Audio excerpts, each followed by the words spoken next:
আসসালামু আলাইকুম ওয়া রাহমাতুল্লাহি ওয়া বারাকাতুহু। তো প্রিয় বন্ধুরা, আপনারা অবগত আছেন আমি অবশ্যই দেশের বাড়িতে যাচ্ছি, প্রিয় মাতৃভূমিতে।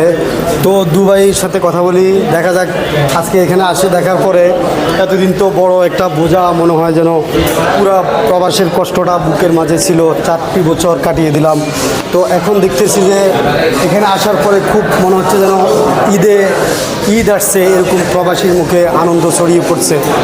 ভাইরা দেশে যাচ্ছে, এই জন্যেই তো কিছু জানতে চেষ্টা করি, দেখা যাক। হ্যাঁ ভাই, আপনাকে অনেক খুশি লাগতেছে, বুঝতেছি না আসলে মাতৃভূমিতে এখন তো এখানে। যাচ্ছি। এটা হলো ওয়েটিং রুম, অবশ্যই হচ্ছে ওয়েটিং রুম, আমরা এখনো ওয়েটিং করতেছি। নিজের মাতৃভূমিতে যাচ্ছি, সেটা তো আনন্দটা অনেক বেশি। এবং মায়ের কাছে যাচ্ছি, মায়ের সন্তান, মায়ের কোলে ফিরে যাচ্ছি, সে অনেক আনন্দ অনুভূতি হচ্ছে, সব কিছু হচ্ছে, সব কিছু মিলে বাস শুক্র আলহামদুলিল্লাহ। অনেক অনেক অনেক কিছু বলেন। আচ্ছা দর্শক, যেটা শুনতে তো পারছেন, বুঝতে পারছেন আসলে। আজকে পরিবারের কাছে যাবেন, তারা বিবি আছে, বাচ্চা আছে, যারা পুরো পরিবারকে পেয়ে আসলে অনেক আনন্দিত, অনেক খুশি, যেটা বলার মতো না আসলে।